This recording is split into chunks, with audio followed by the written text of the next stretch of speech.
Hello guys, this is Vishal Sharma. Welcome back to the catalyst group. कैसे हो आप सभी लोग? आई होप आप सभी अच्छे होंगे, अच्छे से पढ़ाई कर रहे होंगे और आपका रिवीजन भी बहुत अच्छे से चल रहा होगा।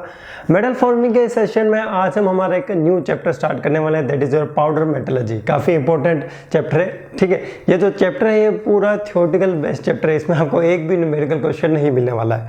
तो पाउडर मेटलर्जी को हम शॉर्ट में पीएमबी कहते हैं। क्या कहते हैं? पीएम। अगर मैं कहीं पी एम या फिर P/M लिखता हूं तो उसका मतलब है पाउडर मेटलर्जी। उसका मतलब क्या है? पाउडर मेटलर्जी प्रोसेस है। तो देखिए हम यहाँ पर क्या करने वाले हैं, हम यहाँ पर मेटल का पाउडर बनाकर हम क्या करेंगे, यहाँ पर पहले तो मेटल का पाउडर बनाएंगे। With the help of that powder हम उसकी मिक्सिंग करेंगे, हम उसमें कुछ एडिटिव्स मिलाएंगे, उसके बाद हम उसकी कॉम्पैक्टिंग करेंगे और उसके बाद हम क्या करेंगे, उसकी सिलेंडरिंग ऑपरेशन करेंगे, उसको हीट करेंगे and we will convert that powder of the material into a desired product with the desired properties. तो हमें ध्यान रखना है कि हमें मेटल का पाउडर बनाना है। पाउडर बनाने के बाद जो हमें प्रॉपर्टीज चाहिए, जो हमें रिक्वायर्ड प्रॉपर्टीज चाहिए, उसके लिए हम उसमें एडिटिव मिक्स करेंगे और एडिटिव मिक्स करने के बाद हम उसकी ब्लेंडिंग करेंगे। ब्लेंडिंग मतलब हम उसमें मिक्सिंग प्रोसेस करेंगे और मिक्सिंग प्रोसेस करने के बाद हम उस पर फोर्स लगा के उसको प्रेस करके उसको कॉम्पैक्ट कर देंगे। उसे हम क्या कर देंगे? कॉम्पैक्ट कर देंगे।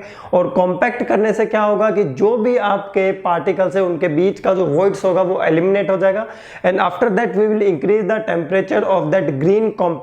ग्रीन कॉम्पैक्ट मतलब क्या होता है कि पाउडर को जब हमने कॉम्पैक्ट कर दिया उसके बाद जो हमें ऑब्जेक्ट मिलने वाला है उसे हम कहते हैं ग्रीन कॉम्पैक्ट। तो उस ग्रीन कॉम्पैक्ट का हम टेम्परेचर इंक्रीज करेंगे। टेम्परेचर इंक्रीज करने से उसमें रिक्रिस्टलाइजेशन होगा, ग्रेन ग्रोथ होगी और उसके अंदर जो वॉइड्स है वो भी क्या हो जाएंगे? डिक्रीज हो जाएंगे और साथ ही साथ उसकी डेंसिटी, स्ट्रेंथ और जो उसकी टफनेस है वो भी क्या हो जाएगी? इंक्रीज हो जाएगी। उसके बाद अगर हम चाहते हैं तो कोई और एडिशनल ऑपरेशंस भी उस ग्रीन कॉम्पैक्ट के ऊपर हम कर सकते हैं। So that are the optional.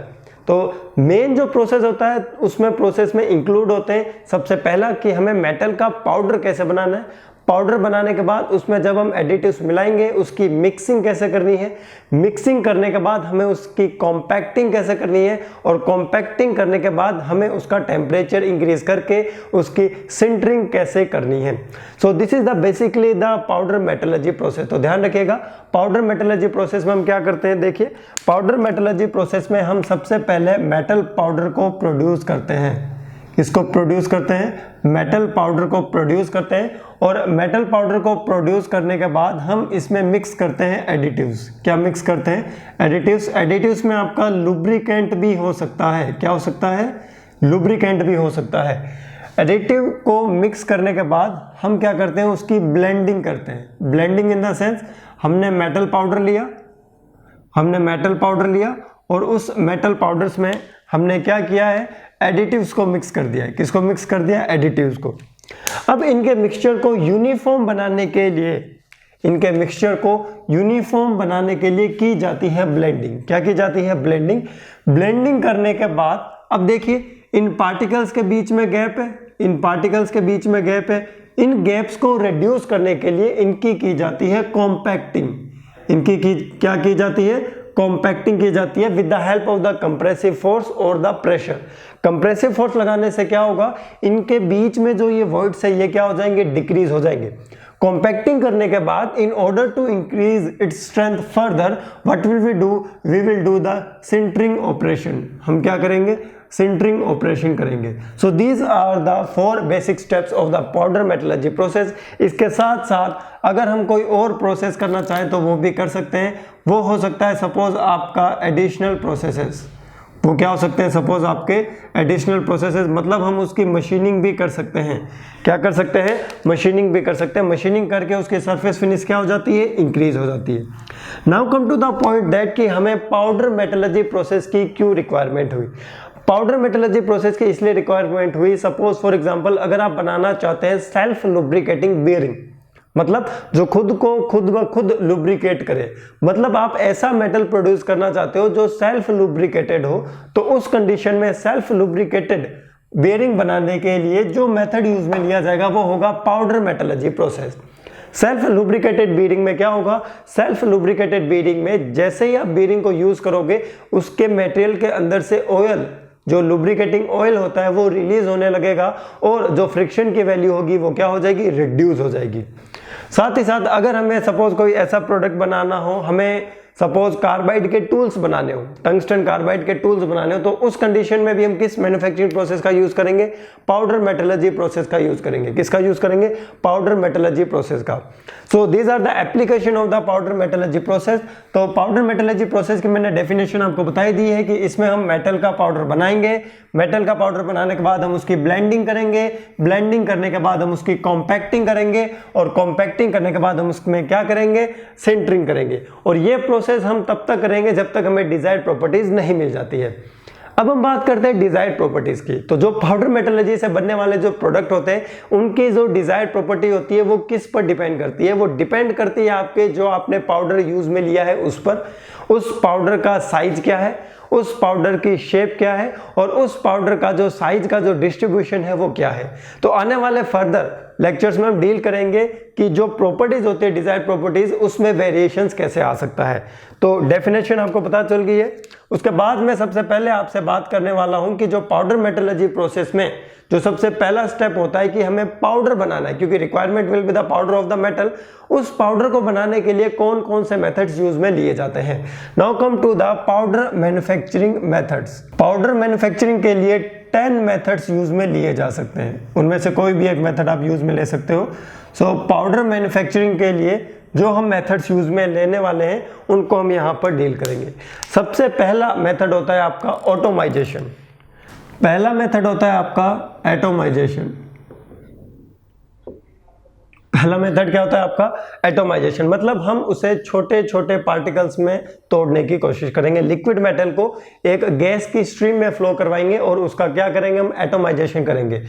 इस एटोमाइजेशन को आप कैसे समझ सकते हो? आपने कार्बोरेटर सुना होगा कि आपका जो आईसी इंजन होता है उसमें कार्बोरेटर होता है, ठीक है। पेट्रोल इंजन में वो क्या काम करता है? वो आपका काम करता है कि जो पेट्रोल होता है उसकी छोटी छोटी ड्रॉपलेट्स को फॉर्म करता है और उसको एयर में मिक्स करके एक होमोजीनियस मिक्सचर तैयार करता है। उसे हम कहते हैं ऑटोमाइजेशन, ठीक है। होमोजीनियस मिक्सचर तैयार करना। साथ ही साथ अगर हम बात करते हैं डीजल इंजन की, तो डीजल इंजन में आपका फ्यूल इंजेक्टर होता है। फ्यूल इंजेक्टर के अंदर आपकी नोजल होती है, ठीक है। उस नोजल में, डीजल नोजल में, ठीक है, डीजल इंजेक्टर में एक आपके क्या बना होता है? एक ओपनिंग बनी होती है, और उस ओपनिंग की जो सरफेस होती है वो रफ सरफेस होती है। और रफ सरफेस होने के कारण जैसे ही डीजल आपका इंजेक्ट होता है सिलेंडर में, उसका ऑटोमाइजेशन हो जाता है। वो छोटे छोटे पार्टिकल्स में क्या हो जाता है? डिवाइड हो जाता है। तो सेम प्रोसेस हम यहीं पर यूज में लाने वाले लिक्विड मेटल को छोटे छोटे पार्टिकल्स में डिवाइड करने की कोशिश करेंगे। लेकिन ध्यान रखिएगा, ऑटोमाइजेशन में जो आपके पार्ट्स बनते हैं, जो आपके पाउडर के जो पार्टिकल्स बनते हैं, उनका जो साइज होता है, उनका जो शेप होता है, वो नॉन यूनिफॉर्म होता है। ऐसा नहीं है कि सभी के सभी पार्टिकल्स एक ही शेप के हो, उन सभी की शेप्स क्या होती है? अलग अलग होती है। सो एटोमाइजेशन के बाद जो आपका दूसरा प्रोसेस होता है वो होता है रिडक्शन। दूसरा प्रोसेस क्या होता है? रिडक्शन। तो रिडक्शन अगर आपने केमिस्ट्री पढ़ी होगी 10th क्लास में या फिर 12th क्लास में, तो आपको पता होगा कि रिडक्शन प्रोसेस में क्या होता है, ठीक है। एक तो होता है ऑक्सीडेशन, एक होता है रिडक्शन। तो रिडक्शन में मेटल ऑक्साइड्स का यूज किया जाता है। रिडक्शन के बाद जो आपका थर्ड प्रोसेस होता है which will be used for the manufacturing of the powder, it is known as a grinding. तो ग्राइंडिंग एक तरीके का मशीनिंग ऑपरेशन है। तो जब हम ग्राइंडिंग करते हैं तो छोटी छोटी चिप्स प्रोड्यूस होती है, उनमें से कुछ चिप्स बर्न हो जाती है, कुछ जल जाती है, और कुछ चिप्स अनबर्न होती है जो जलती नहीं है। तो जो चिप्स जलती नहीं है, दीज आर द पाउडर्स। जो चिप्स जलती नहीं है वो क्या होते हैं? आपके पाउडर्स होते हैं। उसके बाद जो आपका फोर्थ है वो है कम्यून्यूशन। जो फोर्थ है आपका वो है कम्यून्यूशन प्रोसेस है। उसके बाद हम बात करेंगे फोर्थ प्रोसेस के बाद इलेक्ट्रोलाइटिक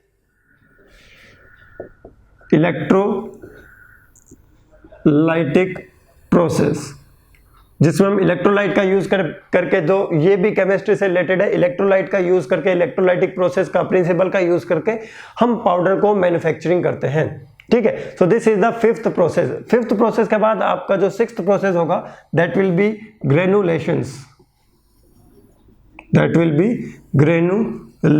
तो with the help of the granulations भी हम क्या कर सकते हैं? स्टीयरिंग करके भी जो आपका पाउडर है उसको मैन्युफैक्चर कर सकते हैं। ग्रेनुलेशंस के बाद जो आपका नेक्स्ट प्रोसेस होगा that will B milling. Milling के बाद होगा आपका मशीनिंग। मशीनिंग की हेल्प से भी आप पाउडर को प्रोड्यूस कर सकते हो। ऐसे कैसे कर सकते हैं सर? मशीनिंग के टाइम तो चिप्स प्रोड्यूस होती है, बिल्कुल। With the help of the machining operation आप क्या कर सकते हो, मशीनिंग ऑपरेशन की हेल्प से आप कोर्स पाउडर को प्रोड्यूस कर सकते हो। क्या कर सकते हो, कोर्स पाउडर को प्रोड्यूस कर सकते हो। ये चीज आपको पता होनी चाहिए। Now come to the 9th method, that is the shooting. That is the shooting.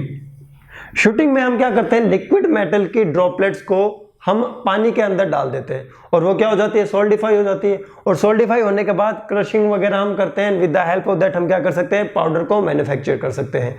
और जो आपका 10th ऑपरेशन होता है वो होता है आपका कंडेंसेशन। क्या प्रोसेस होता है, कंडेंसेशन प्रोसेस होता है।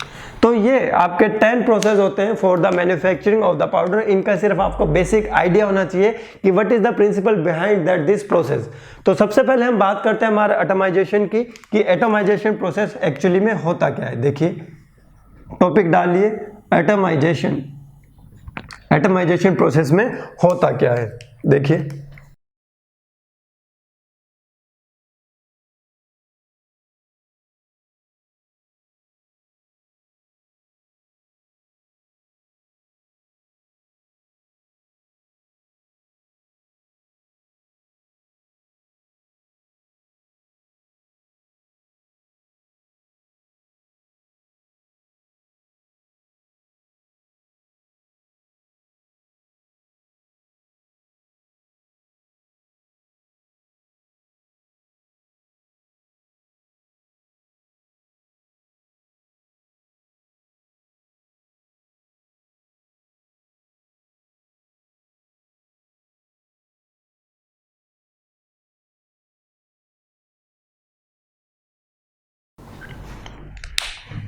So this is the atomization process. Atomization process में क्या होता है, देखिए एटमाइजेशन प्रोसेस में एक हमारा लिक्विड मेटल का कंटेनर होता है और उस लिक्विड मेटल के कंटेनर में एक जो आपकी साइफन होती है वो डिप की हुई होती है और यहाँ से आपकी हाई प्रेशराइज्ड गैस, आपका वाटर भी हो सकता है और आपकी एयर भी हो सकती है, ठीक है। तो उसको हम क्या करते हैं, यहाँ से फ्लो करवाते हैं। तो जब वो यहाँ से फ्लो होता है and because of this siphon effect then what will happen, यहाँ से आपका लिक्विड मेटल आपका ऊपर जाने लगता है और इस नोजल से पास होता है।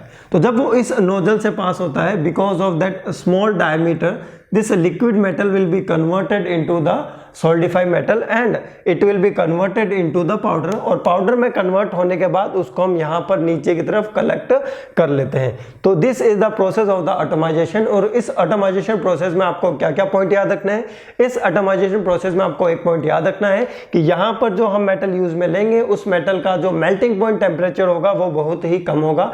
मतलब यहाँ पर उस मेटल का हम पाउडर प्रोड्यूस कर सकते हैं जिनका मेल्टिंग पॉइंट टेम्परेचर क्या होता है, कम होता है। फॉर एग्जाम्पल आप लेड को यूज में ले सकते हो, आप जिंक को यूज में ले सकते हो, आप ब्रास को यूज में ले सकते हो, आप ब्रॉन्ज को यूज में ले सकते हो, आप एल्यूमिनियम को भी यूज में ले सकते हो। अगर हम बात करते हैं यहाँ पर गैस की, तो एज ए गैस आप किसको यूज में ले सकते हो, एज ए गैस आप यूज में ले सकते हो H2O को, यानी पानी को यूज में ले सकते हो, एयर को यूज में ले सकते हो और इनर्ट गैस को यूज में ले सकते हो। तो देखिए यहाँ पर आपको क्या क्या पॉइंट याद रखने हैं। आपको सबसे पहला पॉइंट यहाँ पर याद रखना है कि ये जो मोल्टन मेटल होता है, it will be forced to flow through this nozzle with the help of this pressurized gas through a very small diameter, ठीक है। तो आप ध्यान रखिएगा इसमें क्या होगा, this liquid metal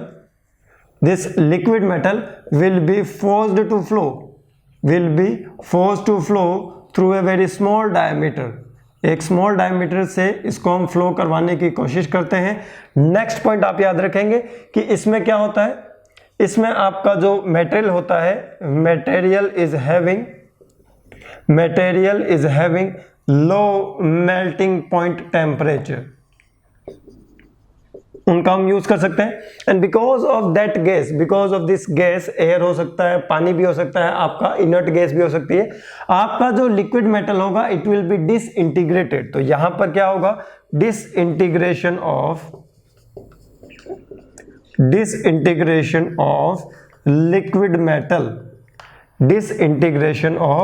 liquid metal. तो ये पॉइंट आपको याद रखना है कि because of this high pressure gas, disintegration of the liquid metal will be takes place.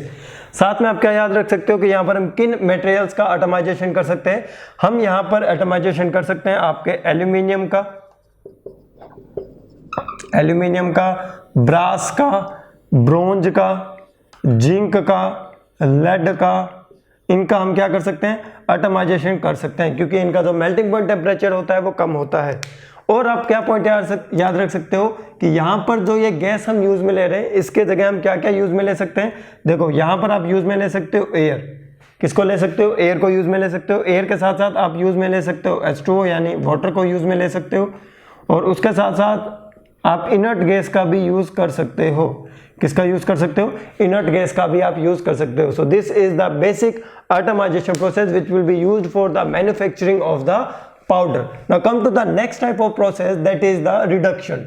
Reduction process में क्या होता है एक्चुअली, रिडक्शन प्रोसेस में जो आपके मेटल ऑक्साइड होते हैं, if it will be exposed to the gas which is having temperature less than the melting point temperature, then this metal oxide will be converted into the pure metal, और ये जो pure metal होगा it will be in the form of the powders।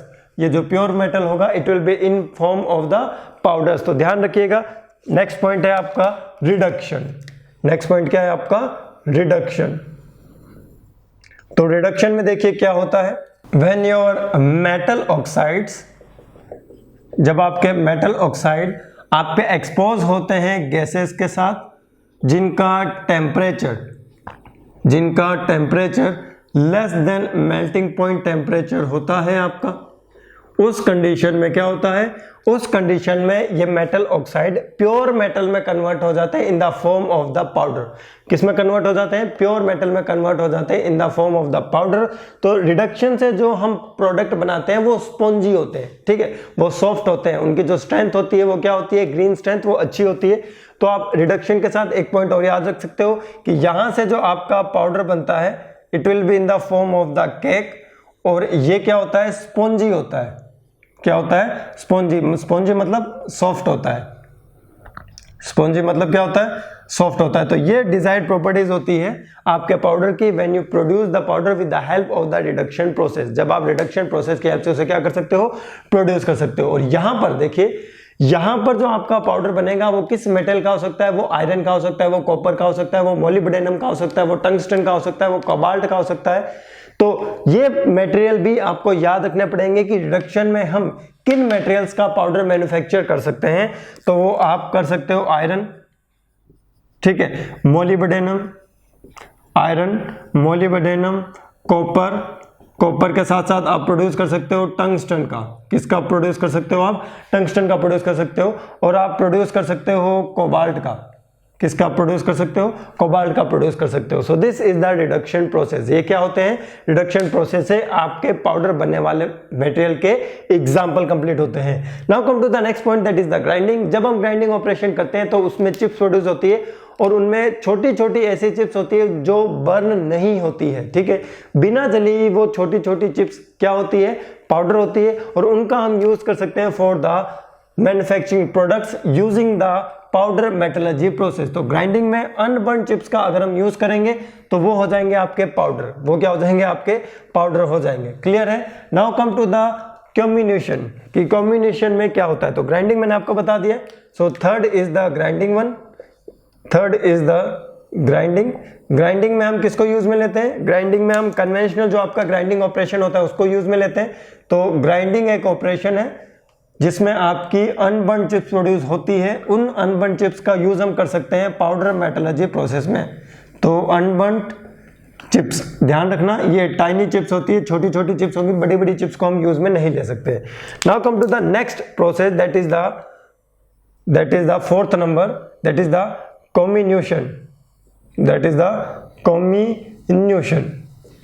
Communication process में क्या होता है actually, communication process में हम क्या करते हैं, हम हमारे मेटल को हाई प्रेशर वाले गैसेस में क्या करते हैं, कांटेक्ट में लाते हैं, और उसको हम फ्लो करवाते हैं ओरिफिस के साथ। किसके साथ फ्लो करवाते हैं, ओरिफिस के साथ फ्लो कराते हैं, ओरिफिस के थ्रू फ्लो करवाते हैं। तो उस कंडीशन में जो आपके कोर्स पार्टिकल्स होते हैं it will be converted into the fine particles. किस में कन्वर्ट हो जाते हैं, फाइन पार्टिकल्स में कन्वर्ट हो जाते हैं। तो ध्यान रखिए इसमें क्या होता है, इसमें आपके ग्रेनुलर मेटल्स होते हैं, ग्रेनुलर मेटल्स होते हैं, जो किस फॉर्म में होते हैं, वो कोर्स फॉर्म में होते हैं। किस फॉर्म में होते हैं, कोर्स फॉर्म में होते हैं। और इन कोर्स फॉर्म वाले मेटल्स को हम फ्लो करवाते हैं, इन कोर्स फॉर्म वाले मेटल्स को हम फ्लो करवाते हैं in a pressurized gas, in a pressurized gas through an orifice, through an orifice. तो जब उस गैस का एडियाबैटिक एक्सपेंशन होता है, जब उस गैस का एडियाबैटिक एक्सपेंशन होता है, then this coarse form will be converted into the fine grains. Grains कह लो, पार्टिकल्स कह लो, एक ही बात है। किस में कन्वर्ट हो जाते हैं? फाइन ग्रेन्स या फिर फाइन पार्टिकल्स में ये कन्वर्ट हो जाते हैं। तो ध्यान रखना, यहाँ ओरिफिस भी हो सकता है, यहाँ वेंचुरी भी हो सकता है कि हम वेंचुरी से भी फ्लो करवा सकते हैं। ठीक है, वेंचुरी मतलब ओरिफिस से भी छोटा।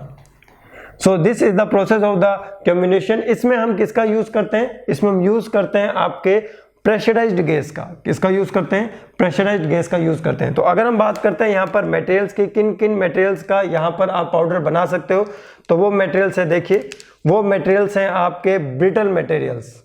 वो मटेरियल्स क्या है? आपके ब्रिटल मटेरियल्स। तो ब्रिटल मटेरियल्स में देखिए क्या क्या है। ब्रिटल मटेरियल्स में आपके फेरो एलॉयज, फेरोक्रोमियम, फेरोसिलिकॉन एटसेट्रा। तो इनका आप प्रोड्यूस कर सकते हो powder with the help of the communication process. तो यहां पर आपका कम्युनिकेशन प्रोसेस भी क्या होता है? कंप्लीट होता है। Now come to the electrolytic process. कि इलेक्ट्रोलाइटिक प्रोसेस में क्या होता है, ये आपको बिल्कुल पता होगा कि इलेक्ट्रोलाइटिक प्रोसेस में क्या होता है। इलेक्ट्रोलाइटिक प्रोसेस में इलेक्ट्रोलाइटिक डिपोजिशन होता है, मतलब मटेरियल का डिपोजिशन एक इलेक्ट्रोड से दूसरे इलेक्ट्रोड पर होता है। और ये डिसाइड कौन करता है? ये डिसाइड करता है कि आपने किस को पॉजिटिव बनाया है, किस को नेगेटिव बनाया है। तो come to the fifth process, that is the electrolytic process. तो आपका फिफ्थ प्रोसेस डालिए, that is the electrolytic deposition. Electrolytic deposition में क्या होता है? इलेक्ट्रोलाइटिक डिपोजिशन में देखिए आपके दो इलेक्ट्रोड होंगे, एक तो होगा एनोड, एक दूसरा होगा कैथोड। जिस मटेरियल का हम पाउडर बनाना चाहते हैं उसे हम बनाएंगे एनोड। ध्यान रखिएगा, जिस मटेरियल का आप पाउडर बनाना चाहते हो, जिस मटेरियल का आप पाउडर बनाना चाहते हो उसे आप बनाओगे एनोड। मतलब हमें पाउडर चाहिए कॉपर का। पाउडर किसका चाहिए? कॉपर का। तो हम कॉपर की प्लेट को क्या बनाएंगे? कॉपर की प्लेट को हम बनाएंगे एनोड। कॉपर की प्लेट को हम क्या बनाएंगे? एनोड। और कैथोड किसे हम बनाएंगे? कैथोड बनाएंगे हम हमारी एल्यूमिनियम प्लेट को। किसको बनाएंगे? एल्यूमिनियम प्लेट को। क्या होगा कि जब इसको हम in the presence of the electrolyte high DC supply के साथ कनेक्ट करेंगे तो ये जो आपका कॉपर होगा ये एनोड से हटकर, एनोड से रिमूव होकर, एनोड से इरोड होकर क्या होगा? आपके कैथोड पर डिपॉजिट हो जाएगा। कहाँ डिपॉजिट हो जाएगा? कैथोड के ऊपर डिपॉजिट हो जाएगा। After depositing of the material on the cathode, then what will happen? We will remove the cathode from the electrolytic solution और उसके बाद हम उस मटेरियल को स्क्रैप करेंगे। स्क्रैप करने के बाद हम उसकी वॉशिंग करेंगे। वॉशिंग करने के बाद हम क्या करेंगे? उसको सुखा देंगे, उसकी ड्राइंग कर देंगे। और ड्राइंग करने के बाद हम उसका क्या कर देंगे? पल्वराइजेशन कर देंगे उसको, और छोटे छोटे पार्टिकल्स में हम डिवाइड कर देंगे। सो this is the process of the electrolytic deposition, जिसमें जिस मटेरियल का हमें पाउडर बनाना होता है उसे हम बनाते हैं एनोड। उसे हम क्या बनाते हैं? एनोड बनाते हैं। Now come to the next process, that is the granulation. Next process is the granulation. तो ग्रेनुलेशन में क्या होता है कि जब आपका मटेरियल ठंडा हो रहा होता है, जब आपका मटेरियल ठंडा हो रहा होता है तो हम उसमें करते हैं स्टाइरर प्रोसेस। ठीक है, तो नेक्स्ट प्रोसेस डालिए, sixth one, that is the granulation. That is the granulations. तो ग्रेनुलेशंस में क्या होता है? देखिए ग्रेनुलेशंस में जब आपका मेटल ठंडा हो रहा होता है, when your metal is cool down, then what will happen? We will do the stirring operation. ठीक है, थर्मोडायनेमिक्स में आपने सुना होगा स्टीरर वर्क। स्टीरर वर्क नाम सुना होगा आपने थर्मोडायनेमिक्स में? बोलो, सुना या नहीं सुना? सुना है। देखो इसको जब हम ऐसे घुमाएंगे, so this is known as the stirrer work which is a type of the work transformation. ठीक है, अब देखिए वर्क इंटरेक्शन। ग्रेनुलेशन में क्या होगा? जब मटेरियल ठंडा हो रहा होगा, कूलिंग हो रहा होगा, उसका हम क्या कर देंगे? स्टरिंग ऑपरेशन कर देंगे। उसका हम क्या कर देंगे? Stirring operation. तो यहां से भी आपका मेटल का पाउडर प्रोड्यूस हो सकता है। सेवंथ प्रोसेस है आपका मिलिंग प्रोसेस। कौन सा प्रोसेस है? Milling process. Generally milling process जो यूज होता है उसमें हम यूज में लेते हैं आपके रोलर्स लेते हैं, उसमें हम आपके यूज में लेते हैं क्रशर्स लेते हैं। With the help of the milling operation हम क्या करते हैं? जो आपके ब्रिटल मटेरियल्स होते हैं उनका पाउडर प्रोड्यूस करने की कोशिश करते हैं। तो नेक्स्ट पॉइंट डालेंगे मिलिंग ऑपरेशन। क्या डालेंगे? Milling operation. तो मिलिंग ऑपरेशन में हम जनरली क्या यूज में लेने वाले हैं? बिलिंग ऑपरेशन में हम यूज में लेने वाले हैं आपके क्रशर्स, मिलिंग ऑपरेशन में हम यूज में लेने वाले हैं आपके रोलर्स। तो with the help of that we will produce the powders of the brittle material. उसके बाद है आपका शूटिंग प्रोसेस। कौन सा प्रोसेस है? शूटिंग। मशीनिंग की भी अगर बात कर लेते हैं, मशीनिंग ऑपरेशन में क्या होगा? मशीनिंग ऑपरेशंस में जो भी आपके प्रोड्यूस होने वाले हैं powders, that will be in the form of the chips. ठीक है, थोड़े कोर्स पाउडर जो पाउडर्स है वो आपके इसके प्रोड्यूस होंगे। ठीक है, अगर हम बात करते हैं मशीनिंग की, तो मशीनिंग से आप कौन से पाउडर को प्रोड्यूस कर सकते हो? With the help of the machining we can produce the powder of the manganese. ठीक है, मैंगनीज के हम पाउडर प्रोड्यूस कर सकते हैं with the help of the machining operation. तो पॉइंट डालेंगे मिलिंग का और मशीनिंग का एक साथ, उसके बाद हम डील करेंगे शूटिंग पर। सो 7th is the milling operation, छोटे छोटे ये। उसके बाद है आपका 8th मशीनिंग ऑपरेशन।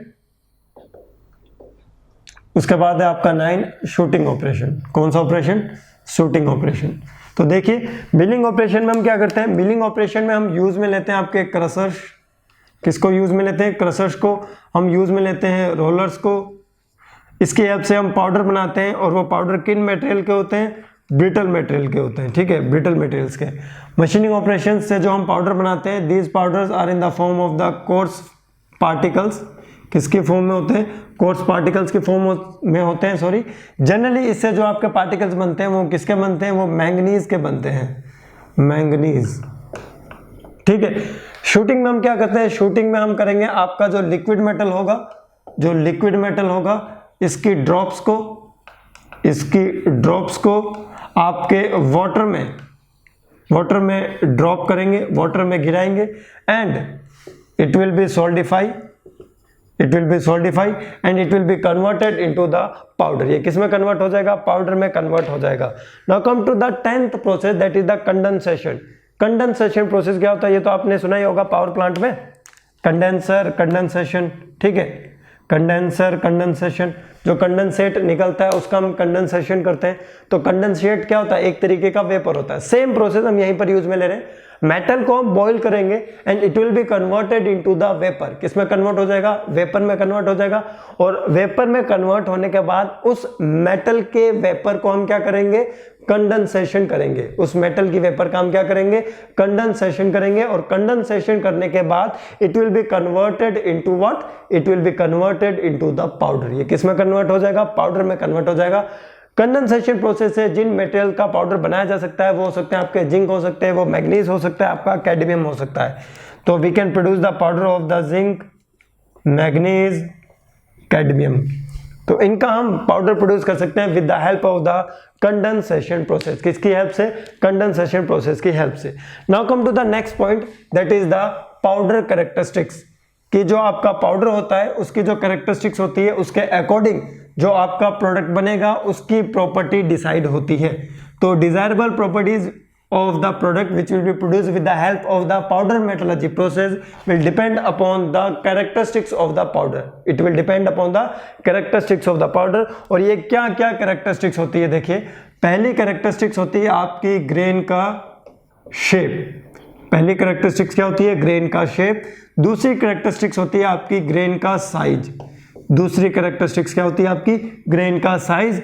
तीसरी कैरेक्टरिस्टिक्स होती है आपकी grain size distribution. Grain size distribution. So the third characteristic is the grain size distribution. काफी सिंपल है। ठीक है, इन्हीं पर डिपेंड करता है कि आपका जो फाइनल प्रोडक्ट बनेगा उसमें क्या क्या डिजायरेबल प्रॉपर्टीज होगी। तो देखिए, जो आपकी ग्रेन की जो शेप होती है वो आपकी स्फेरिकल शेप भी हो सकती है, वो आपकी स्फेरिकल शेप भी हो सकती है और नॉन स्फेरिकल शेप भी हो सकती है। क्या हो सकती है? Non spherical shape. तो दो शेप हो सकती है, एक तो होगी आपकी स्फेरिकल शेप, एक हो सकती है आपकी non spherical shape. Non spherical shape में कोई भी शेप हो सकती है, आपके ऐसे फ्लैक्स वाले भी बन सकते हैं, कोई रैंडम शेप वाले भी ग्रेन्स आपके बन सकते हैं। लेकिन स्फेरिकल शेप में जो आपका ग्रेन बनेगा वो स्फेरिकल होगा। It will be in the form of the spherical. It will have the one constant dimension, that is the radius. इसकी क्या डायमेंशन होगी? एक कांस्टेंट डायमेंशन होगी, दैट इज द रेडियस। जो नॉन स्फेरिकल होंगे उनकी मोर देन वन डायमेंशन होती है। ये आपका फ्लैक्स है और ये आपका कोई भी एक रैंडम शेप है, that is the non-spherical shape, and based on the shape of the particles the desirable properties will be decided. तो जब भी हम प्रोडक्ट को डिजाइन करेंगे तो सबसे पहले हमें पता होगा कि उस प्रोडक्ट में क्या प्रॉपर्टीज होनी चाहिए, उस प्रोडक्ट में क्या प्रॉपर्टीज होनी चाहिए, and based on that we will decide the shape of the particles. हम किसको डिसाइड करेंगे? पार्टिकल के शेप को डिसाइड करेंगे।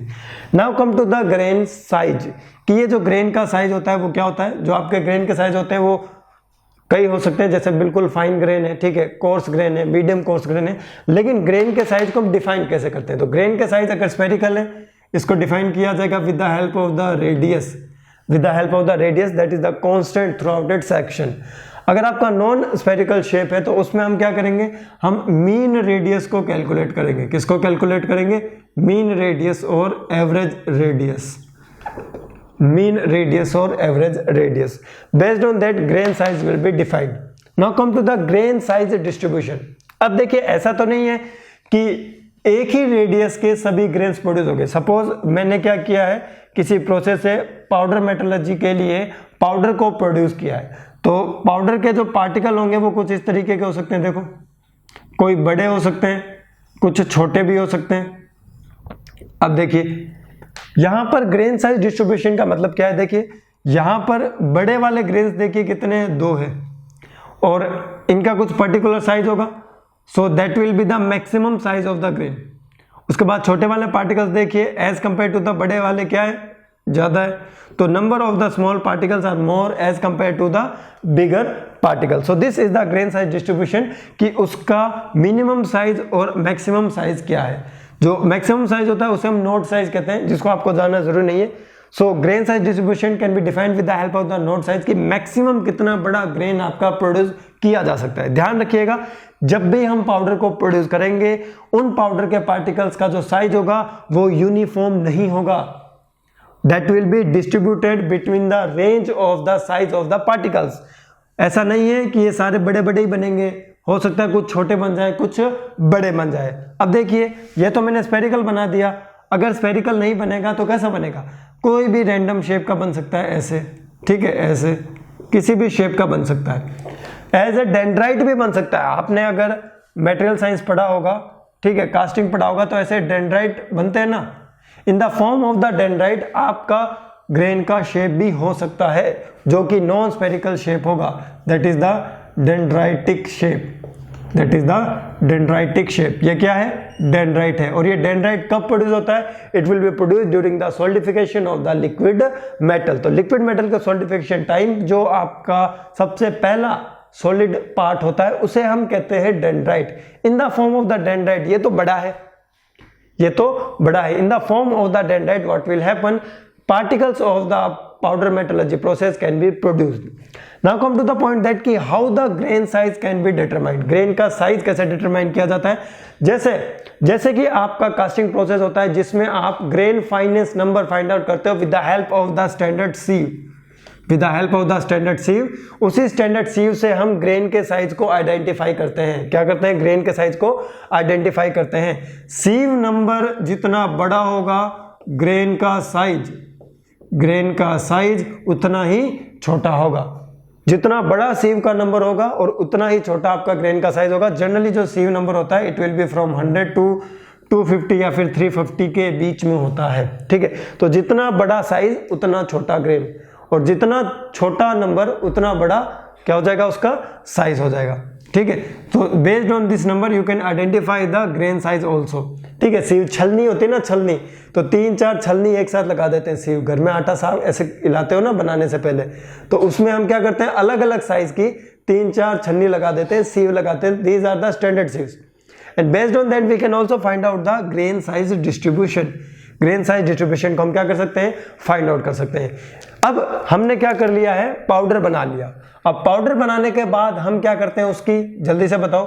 पाउडर बनाने के बाद हम उसकी करते हैं ब्लेंडिंग। ब्लेंडिंग में हम क्या करते हैं? जो भी हमने मेटल का पाउडर बनाया है उसमें एडिटिव्स को मिक्स करते हैं। किसको मिक्स करते हैं? एडिटिव्स को। एडिटिव्स को मिक्स करने से जो डिजायरेबल प्रॉपर्टीज होती है आपके पाउडर की वो क्या हो जाती है? इंक्रीज। जो प्रॉपर्टी हम फाइनल प्रोडक्ट में चाहते हैं, based on that we will mix the additives into the metallic powder. तो मेटेलिक पाउडर में हम एडिटिव्स ऐड करके उसकी क्या करते हैं, ब्लेंडिंग करते हैं। तो नेक्स्ट स्टेप लिखिए, नेक्स्ट स्टेप है आपका ब्लेंडिंग। नेक्स्ट स्टेप क्या है आपका, ब्लेंडिंग। ब्लेंडिंग में हम क्या करेंगे, ब्लेंडिंग में हम जो हमारा पाउडर प्रोड्यूस हुआ है, पाउडर में हम एडिटिव्स को मिक्स करेंगे। किसको मिक्स करेंगे, एडिटिव्स को। एडिटिव मतलब जो कि प्रॉपर्टीज को इंक्रीज करता है, जो क्या करता है, प्रॉपर्टीज को इंक्रीज। और एज ए एडिटिव हम इसमें लुब्रिकेंट भी मिक्स कर सकते हैं। किसको मिक्स करते हैं, लुब्रिकेंट। लुब्रिकेंट को मिक्स करने से क्या होगा, लुब्रिकेंट को मिक्स करने से फ्रिक्शन रिड्यूस होगा। फ्रिक्शन रिड्यूस होने से जो वियर है वो रिड्यूस हो जाएगा। किसका वियर रिड्यूस होगा, ये वाला जो वियर रिड्यूस हो रहा है, ये आपके डाई का वियर रिड्यूस हो रहा है। डाई सर कहाँ यूज में ली, डाई हम यूज में लेते हैं कॉम्पैक्टिंग में। किस में यूज में लेते हैं, कॉम्पैक्टिंग में यूज में लेते हैं। तो by the application of the lubricant the coefficient of the friction and the value of the friction will be reduced, and because of the reduction in the friction, wear of the die will be reduced, because the life of the die is very important. आपकी जो die की life है वो काफी important होती है। Why? Because it is a costly object. ये एक तरीके का क्या है, कॉस्टली ऑब्जेक्ट है। सो लुब्रिकेंट को ऐड करने के साथ साथ और क्या प्रॉपर्टीज इंक्रीज हो सकती है, लुब्रिकेंट को ऐड करने से जो भी आपका मिक्सचर होगा उसकी जो फ्लोएबिलिटी है, उसकी जो फ्लोएबिलिटी है वो भी क्या हो जाती है, इंक्रीज। और फ्लोएबिलिटी इंक्रीज होने के साथ साथ उसकी जो कॉम्प्रेसिबिलिटी है, उसकी जो कॉम्प्रेसिबिलिटी है वो भी क्या हो जाती है, इंक्रीज हो जाती है। अब देखिए क्या है, इन दोनों के इंक्रीज होने के साथ साथ उसकी जो स्ट्रेंथ है वो क्या हो जाती है, decrease. Strength of the green compact will be decreased by the using of the lubricant। और as a lubricant हम किसको यूज कर सकते हैं, as a lubricant हम यूज में ले सकते हैं ग्रेफाइट को। किसको यूज में ले सकते हैं, ग्रेफाइट। तो ग्रेफाइट आपको पता होगा, it will be act as a solid lubricant.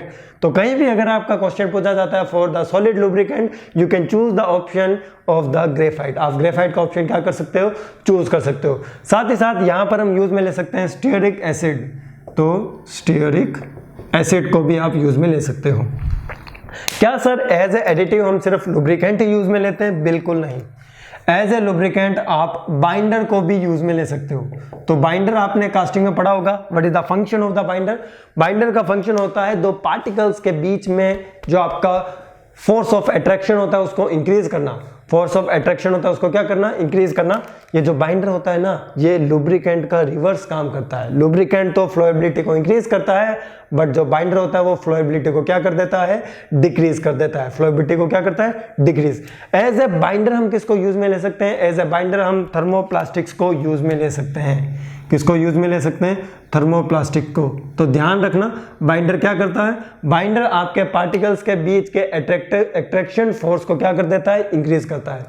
Thermoplastic के साथ साथ आप वाटर सोल्यूबल मिथाइल सेल्यूलोज को भी यूज में ले सकते हैं। थर्मोप्लास्टिक के साथ साथ आप किसको यूज में ले सकते हो, आप वाटर सोल्यूबल मिथाइल सेल्यूलोज को भी यूज में ले सकते हो। किसको यूज में ले सकते हो, सेल्यूलोज को यूज में ले सकते हो, वाटर सोल्यूबल मिथाइल सेल्यूलोज। तो ये पॉइंट आपको क्या रखना पड़ेगा, ये याद रखना पड़ेगा। अब देखिए क्या है, अब अच्छी सी बात है, क्या हम हमारे फाइनल प्रोडक्ट में बाइंडर और लुब्रिकेंट चाहते हैं, बिल्कुल नहीं। हम हमारे फाइनल प्रोडक्ट में नहीं चाहते हैं कि जो हमने बाइंडर मिक्स किया है वो रहे, वो प्रेजेंट रहे, जो हमने लुब्रिकेंट मिक्स किया है वो प्रेजेंट रहे। इसलिए हम क्या करेंगे, हमारे फाइनल प्रोडक्ट में बाइंडर्स और लुब्रिकेंट को क्या करेंगे, रिमूव कर देंगे। उनको रिमूव करने का एक आसान सा तरीका है, हम क्या करेंगे, उनको जला देंगे। प्रोडक्ट को नहीं जलाएंगे, हम उनके अंदर जो बाइंडर और लुब्रिकेंट अवेलेबल है उनको क्या कर देंगे, बर्न आउट कर देंगे। उनको हम क्या कर देंगे, रिमूव कर देंगे from our final product. So this is the blending process. Blending process में हम क्या करते हैं, हम हमारे पाउडर को एडिटिव्स के साथ मिक्स करके उनकी मिक्सिंग करते हैं। ध्यान रखना, जो हम ब्लेंडिंग ऑपरेशन कर रहे हैं ये एक्सेसिव ब्लेंडिंग नहीं होना चाहिए। व्हाई? अगर हमने एक्सेसिव ब्लेंडिंग कर दी, then the shape of the particles will be changed. आपके पार्टिकल की शेप्स क्या हो जाएगी, चेंज हो जाएगी। होगी कि नहीं? हमने पहले डिसाइड किया था कि हमारे प्रोडक्ट में स्फेरिकल शेप का चाहिए, लेकिन हमने बहुत ज़्यादा ब्लेंडिंग कर दी, बहुत ज़्यादा मिक्सिंग कर दी, बहुत ज़्यादा फोर्स लगा के हम तो सोच रहे थे बहुत ही अच्छी मिक्सिंग हो जाए, लेकिन बहुत अच्छी मिक्सिंग करने के चक्कर में हमने हमारे जो पाउडर थे उसकी शेप और साइज के साथ क्या कर दिया, खिलवाड़ कर दिया। और वो उसको हमने क्या कर दिया, डेट्रॉइड कर दिया। उसके कारण जो डिजायरेबल प्रॉपर्टीज होगी that will be required in your final product, it will be changed. तो हमें ब्लेंडिंग को बहुत ध्यान से करना पड़ेगा। ब्लेंडिंग को क्या करना पड़ेगा हमें, बहुत ही ध्यान से, क्योंकि ब्लेंडिंग के कारण आपके पार्टिकल का शेप और पार्टिकल का साइज और पार्टिकल का साइज डिस्ट्रीब्यूशन चेंज नहीं होना चाहिए, because it will B pre decided before the designing of the product. क्यों? क्योंकि यही डिसाइड करेगा कि आपके फाइनल प्रोडक्ट में जो प्रॉपर्टी होनी चाहिए वो प्रॉपर्टी है या फिर नहीं है। Because based on the required property in the final object we will decide the shape of the grain, we will decide the particle of the grain. ठीक है, उसकी जो शेप है वो कैसी होनी चाहिए, we will decide the size of the particle, we will decide the size distribution of the particle. तो ध्यान रखना, ज्यादा ब्लेंडिंग में नहीं करनी है, खुश नहीं हो जाना है, इतना भी खुश नहीं हुआ करते हैं। तो ब्लेंडिंग के बाद जो आपका नेक्स्ट ऑपरेशन है वो होता है आपका कॉम्पैक्टिंग। तो कॉम्पैक्ट मतलब क्या होता है, जल्दी से बताओ। कॉम्पैक्ट मतलब क्या होता है? कॉम्पैक्ट मतलब होता है कि रिक्वायर्ड स्पेस में उसको रख देना। ठीक है, कोई भी मान लो, कॉम्पैक्ट का मतलब है कि आप सेलफोन यूज कर रहे हो, आप क्या यूज कर रहे हो, सेलफोन यूज कर रहे हो, मैंने आपको इतना बड़ा मोबाइल फोन दे दिया, क्या वो कॉम्पैक्ट है? नहीं है, उसको आप अपनी पॉकेट में नहीं रख सकते हो। In order to increase the compactness what will you do, we will reduce its size. हम साइज को क्या करते हैं, रिड्यूस करते हैं, so that it will be easily keep in our pocket. Now come to the point that कि हम powder metallurgy में कॉम्पैक्टिंग क्यों करते हैं। पाउडर मेटलर्जी में भी हम कॉम्पैक्टिंग इसीलिए करते हैं in order to reduce the size. Size को क्या करना चाहते हैं, रिड्यूस करना चाहते हैं, and we will make the product in the tolerance zone. Tolerance limit में हम प्रोडक्ट को प्रोड्यूस करना चाहते हैं। Now come to the next process after the blending, that is the compacting. ये जो मैं प्रोसेस बता रहा हूं आपको सीरीज वाइज, इनका ध्यान रखना कि सबसे पहले क्या होता है, सबसे बाद में क्या होता है। एग्जामिनेशन में क्वेश्चन ऐसे भी पूछा जा सकता है, which of the following sequence is the sequence of the powder metallurgy process. सबसे पहले क्या होता है और सबसे लास्ट में क्या होता है, ये चीजें आपको पता होनी चाहिए, ध्यान रखिएगा ये चीजें। कॉम्पैक्टिंग प्रोसेस में हम क्या करते हैं, प्रेशर अप्लाई करते हैं, और ये जो प्रेशर होता है ये होता है आपका 40 to 1650 megapascal, and that will be decide on the based on the rigidity of the product. ये जो प्रोसेस हम अप्लाई करते हैं, इस प्रोसेस में हम क्या करेंगे, प्रेशर अप्लाई करेंगे। इस प्रोसेस में इतने प्रेशर को अप्लाई करने के लिए हम यूज में लेते हैं पंच एंड डाई। हम किसको यूज में लेते हैं, पंच और डाई को यूज में लेते हैं। ये जो पंच होते हैं ये दो होते हैं, एक तो होता है आपके लोअर पंच, एक होता है आपके अपर पंच।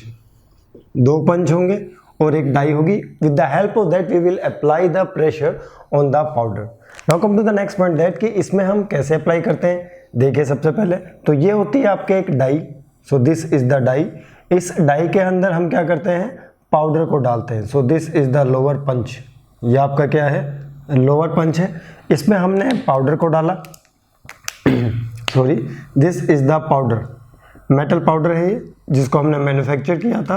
और उसके बाद हम क्या कर रहे हैं, यहां पर ला रहे हैं upper punch. So this is the upper punch. So this is the filling process, जिसमें हम कैविटी को क्या कर रहे हैं, फिल कर रहे हैं। तो ये है आपकी die. So this is the die, ये है आपकी डाई, ये है आपका अपर पंच, ये है आपका लोअर पंच, ये है आपका मेटल पाउडर।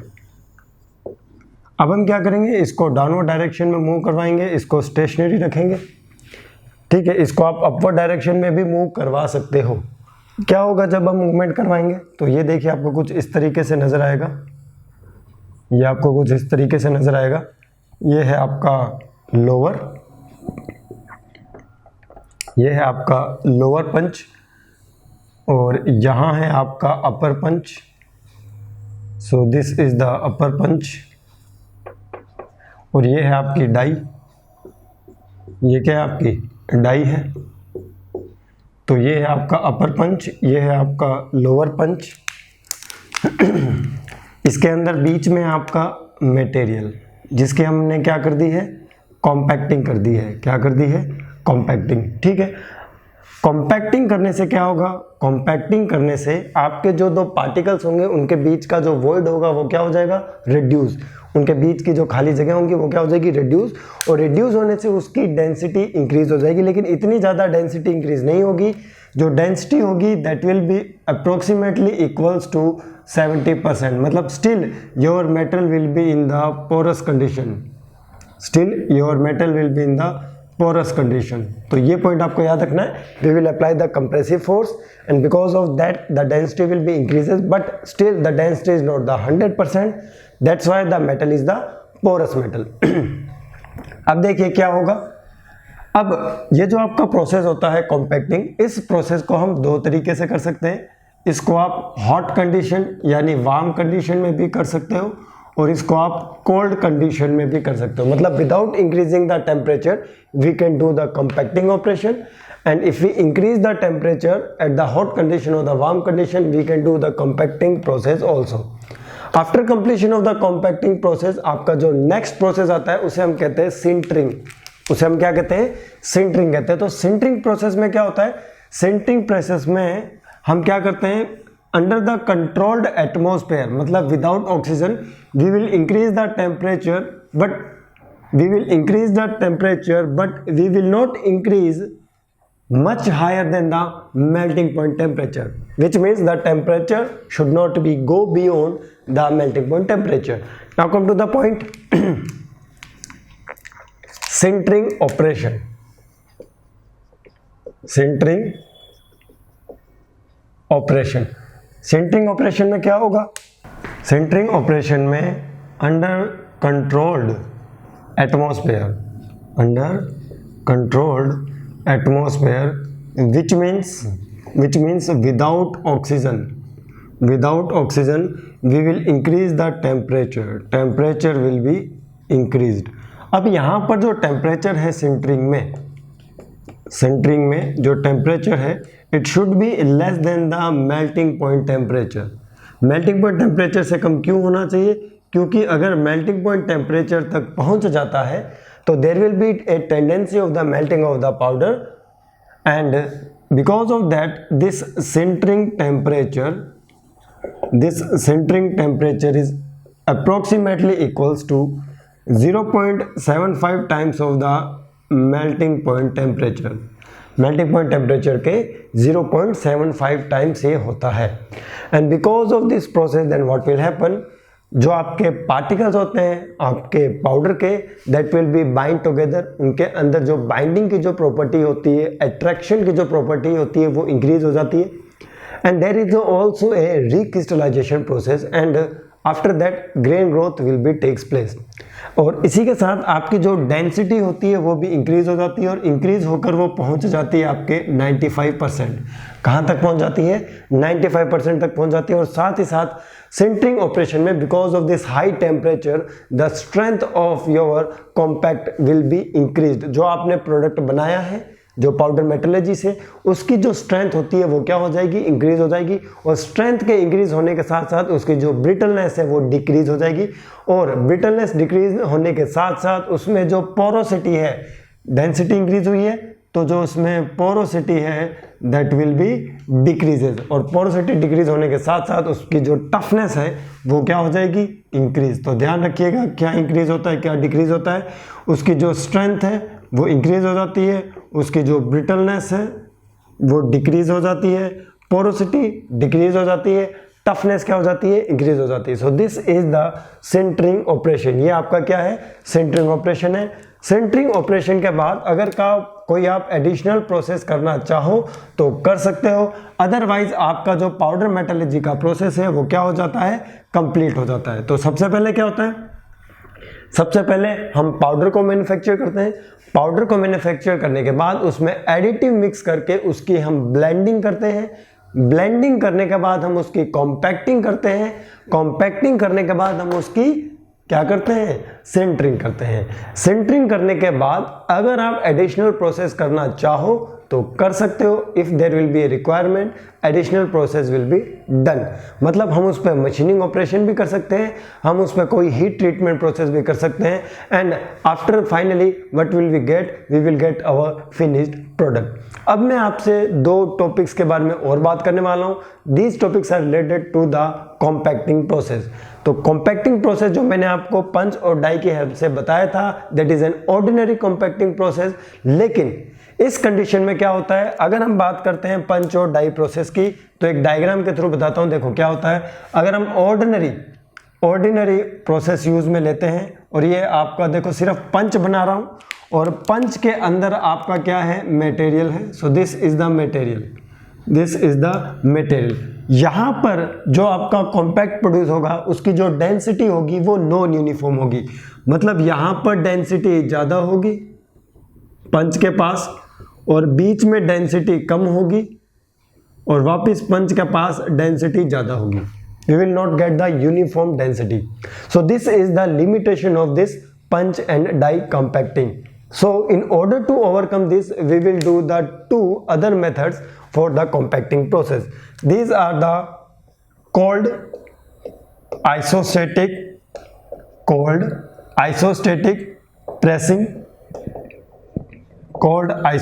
pressing, और दूसरा होता है आपका hot isostatic प्रेसिंग। तो हॉट का मतलब क्या है, टेम्परेचर ज्यादा होगा, हॉट आइसोस्टेटिक प्रेसिंग। आइसोस्टेटिक मतलब क्या होता है, आइसोस्टेटिक मतलब होता है सेम, आइसोस्टेटिक मतलब क्या होता है, सेम यानी यूनिफॉर्म। हम क्या करेंगे, प्रेसिंग करेंगे। प्रेसिंग मतलब हम उस पर प्रेशर फोर्स लगाएंगे, यूनिफॉर्म प्रेशर फोर्स लगाएंगे in order to get the uniform density.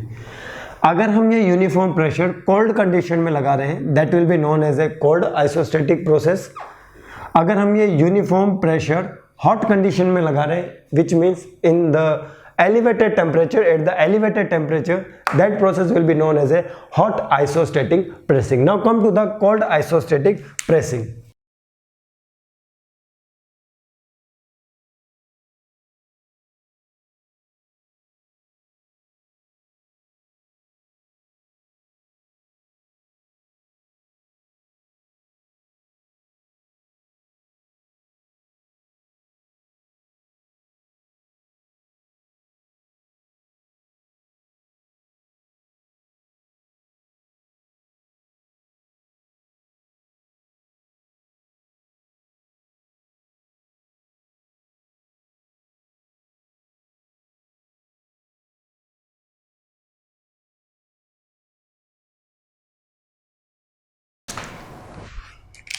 This is the cold isostatic process. इस प्रोसेस में क्या होता है, देखिए actually in order to get the uniform density in the powder in the compact, what will we do, हम इसको एक container में रखेंगे, और कंटेनर में एक आपका फ्लेक्सिबल मोल्ड होगा जो कि आपके रबड़ का बना हो सकता है। किसका बना हो सकता है, रबर का। So this can be made of the rubber. अब ये रबर वाले फ्लेक्सिबल मोल्ड के अंदर हम किसको रखेंगे, पाउडर को, और उसके बाद दोनों तरफ हम लगाएंगे स्टॉपर। किसको हम लगाएंगे, स्टॉपर को लगाएंगे। तो ध्यान रखिएगा, यहाँ पर हम दोनों तरफ किसको लगा रहे हैं, स्टॉपर को लगा रहे हैं। उसके बाद यहाँ से हम at the high pressure water, ठीक है, या फिर ऑयल को भेजेंगे, गैस या एयर को नहीं भेजेंगे। किसको भेजेंगे, वाटर को या फिर ऑयल को भेजेंगे, ठीक है। और उसके बाद इसका जो प्रेशर है इसको इंक्रीज करेंगे। प्रेशर इंक्रीज करने के कारण क्या होगा, यहाँ का जो प्रेशर है यहाँ पर ट्रांसमिट हो जाएगा, और इसके चारों तरफ एक यूनिफॉर्म प्रेशर रीजन क्रिएट होगा। And because of this uniform pressure region, इसकी जो डेंसिटी होगी वो क्या होगी, यूनिफॉर्म। इसकी डेंसिटी क्या होगी, uniform. In this process no lubrication will be required. यहाँ पर लुब्रिकेशन की जरूरत बिल्कुल भी नहीं है। तो यहाँ पर आपको क्या क्या पॉइंट याद रखना है, यहाँ पर आपको ये पॉइंट याद रखना है कि यहाँ पर जो मोल्ड होगा वो फ्लेक्सिबल मोल्ड होगा, and the temperature is the ambient temperature, जहाँ से हम वाटर या ऑयल की सप्लाई करेंगे, and the pressure will be supplied and the pressure will be uniform through out the container, जिसके कारण यहाँ पर जो डेंसिटी है वो यूनिफॉर्म होगी। यूनिफॉर्म डेंसिटी के साथ साथ यहाँ पर लुब्रिकेशन की रिक्वायरमेंट नहीं होगी। सो this is the cold isostatic process. ये क्या है, कोल्ड आइसोस्टेटिक प्रोसेस है। हॉट आइसोस्टेटिक प्रेसिंग में क्या होगा, हॉट आइसोस्टेटिक प्रेशर में टेम्परेचर ज्यादा होगा। हॉट आइसोस्टेटिक प्रेसिंग में क्या होगा, टेम्परेचर ज्यादा होगा, और अगर टेम्परेचर ज्यादा है तो ये वाला जो आपका फ्लेक्सिबल मोल्ड होगा ये रबर का नहीं होगा, क्योंकि रबर मेल्ट हो सकता है, ठीक है। टेम्परेचर ज्यादा होने के कारण ये आपका फ्लेक्सिबल मोल्ड रबर का नहीं होगा, ये आपका शीट मेटल का होगा। किसका होगा? शीट मेटल का। शीट मेटल का इसलिए होगा क्योंकि हॉट आइसोस्टेटिक प्रोसेस में जो टेम्परेचर होता है वो ज़्यादा होता है। टेम्परेचर क्या होता है? ज़्यादा। तो हाई टेम्परेचर से बचाने के लिए हम रबड़ को रिप्लेस कर देंगे विद द शीट मेटल। किससे रिप्लेस कर देंगे? शीट मेटल कर देंगे। अब यहाँ से क्या होगा? यहाँ पर हम वाटर या ऑयल की सप्लाई नहीं करेंगे, यहाँ पर हम क्या करेंगे? हाई प्रेशर गैस की सप्लाई करेंगे। सो दिस इज द कंटेनर जिसमें आपकी गैस फिल्ड है। So this is the high pressure gas. तो यहाँ पर है गैस। साथ ही साथ टेम्परेचर इंक्रीज करने के लिए कंटेनर के साथ कनेक्टेड होगी आपकी heating coils. Heated coils connect होगी इस तरीके से। So that will increase the temperature of the gas. तो टेम्परेचर क्या हो जाएगा? इंक्रीज हो जाएगा। टेम्परेचर इंक्रीज होने के कारण क्या होगा? यहाँ पर जो हमें डेंसिटी मिलने वाली है वो डेंसिटी 100% तक पहुंच जाएगी। कहाँ तक पहुंच जाएगी? 100% तक। कहाँ तक पहुंच जाएगी? 100% तक आपकी यहाँ पर डेंसिटी पहुंच जाएगी। साथ ही साथ यहाँ पे आपके हॉट आइसोस्टेटिक प्रेसिंग में दो प्रोसेस आपके एक साथ हो रहे हैं। पहला प्रोसेस है आपका कॉम्पैक्टिंग, दूसरा प्रोसेस है आपका सिंटरिंग। क्यों? क्योंकि यहाँ पर हाई प्रेशर के कारण कॉम्पैक्टिंग हो रही है और हाई टेम्परेचर के कारण सिंटरिंग हो रही है। मतलब हॉट आइसोस्टेटिक प्रेसिंग करने का एक फायदा है कि इसको करने के बाद आपको सिंटरिंग करने की रिक्वायरमेंट बिल्कुल भी नहीं होती है। तो ये पॉइंट आप याद रखिएगा। और एज ए गैस हम किसको यूज में ले सकते हैं? तो एक इनर्ट गैस को यूज में लेंगे। तो एज ए गैस हम यूज में ले सकते हैं आर्गन को। किसको यूज में ले सकते हैं? आर्गन को। सो this is the hot pressing process. इस हॉट प्रेसिंग प्रोसेस का यूज कहाँ किया जाता है? इस प्रोसेस का यूज किया जाता है in order to produce the billets of the super alloys. For example हम हाई स्पीड स्टील्स की जो बिलेट है उसको हम प्रोड्यूस कर सकते हैं। हम सुपर एलॉयज की जो आपके ऑब्जेक्ट है उनके बिलेट्स प्रोड्यूस कर सकते हैं। हम टाइटेनियम के भी billet with the help of the hot isostatic pressing क्या कर सकते हैं? प्रोड्यूस कर सकते हैं। तो यहाँ तक आपका जो पार्ट 1 है आपके पाउडर मेटलर्जी का कंप्लीट होता है। In the next part we will complete this powder metallurgy chapter. तो मिलेंगे हम हमारी नेक्स्ट क्लास में। तब तक के लिए bye bye, take care, best of luck.